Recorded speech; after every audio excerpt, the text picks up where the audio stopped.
Today we're going to dive into a story not just about basketball, but about a terrifying, beautiful, and borderline pathological obsession. Hope you enjoy. Think about what it takes to be good at something. Now think about what it takes to destroy your own humanity just to be the absolute best. In the summer of 1996, a 17-year-old kid walked into the Great Western Forum in Los Angeles. He was skinny, he was arrogant, and he wore a smile that suggested he already owned the city. His name was Kobe Bryant, but the city of Los Angeles didn't care about a teenager from Philadelphia. They belonged to Magic Johnson. They were waiting for Shaquille O'Neal. They wanted showtime, glamour, and easy victories.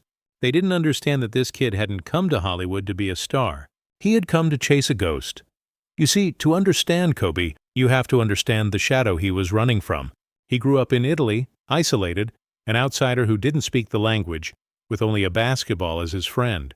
When he returned to America, he wasn't interested in making friends. He was interested in body counts.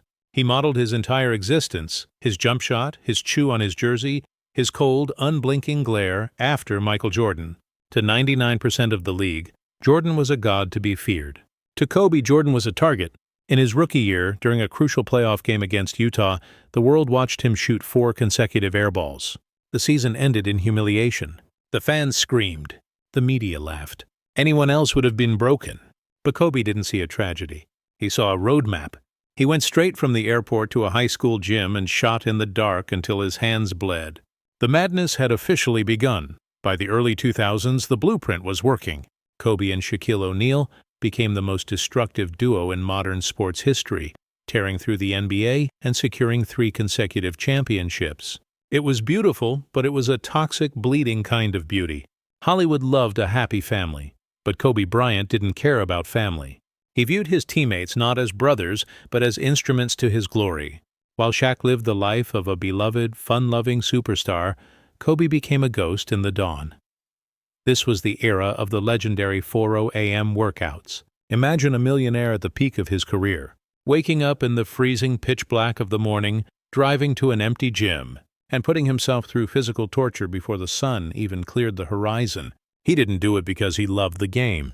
He did it because he hated the idea of anyone else breathing the same air of success. He alienated his teammates, fought with his coaches, and alienated the media. He became the villain of the NBA, the selfish, cold-blooded assassin who would rather lose his own way than win with anyone else's help. He had pushed everyone away, and by 2004, Shaq was gone.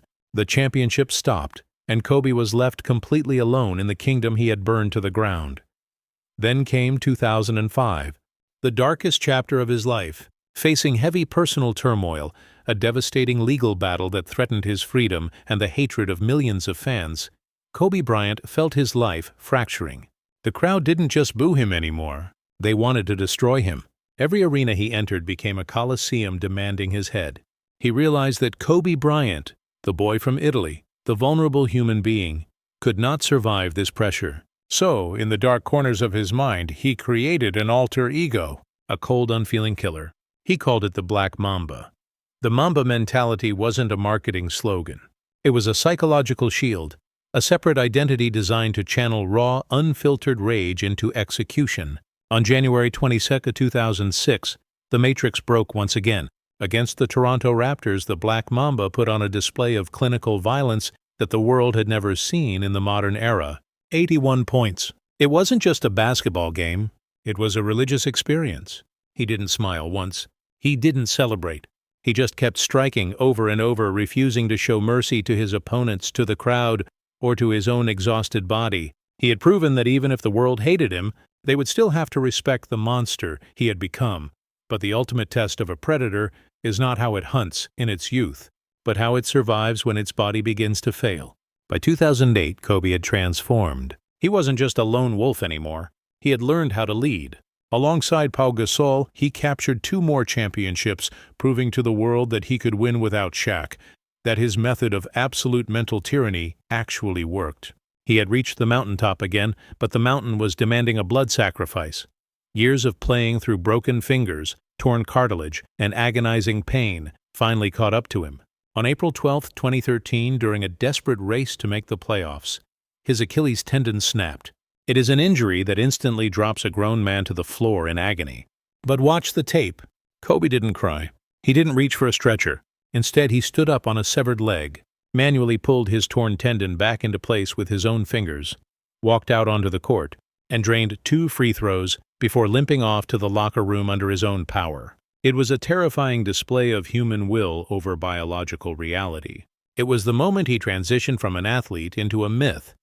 When he finally walked away from the game in 2016, scoring 60 points in his final match, the world thought the story was over. They thought a man who lived by the sword of obsession would crumble without a target. But they underestimated him. Kobe took that same manic, terrifying drive and poured it into storytelling, winning an Academy Award, creating academies, and becoming a devoted father to his daughters, teaching them the very mentality that defined his life. He had finally found peace outside the Coliseum. And then, on a foggy morning in January 2020, the helicopter went down and time stopped. The world wept, not just for a basketball player, but for the sudden tragic silencing of an unyielding spirit. But if you peel away the tragedies, the 5 championship rings, the gold medals, and the statues in Los Angeles, you are left with something eternal. You are left with a mindset. The secret formula of Kobe Bryant wasn't about the talent or the height. It was about a man who looked into the mirror every single morning and chose the pain of discipline over the ease of comfort. He showed us that greatness isn't a gift. It is a choice you have to make at 4 o'clock in the morning when the rest of the world is still fast asleep. That's all from Mango. Thanks for watching. Bye.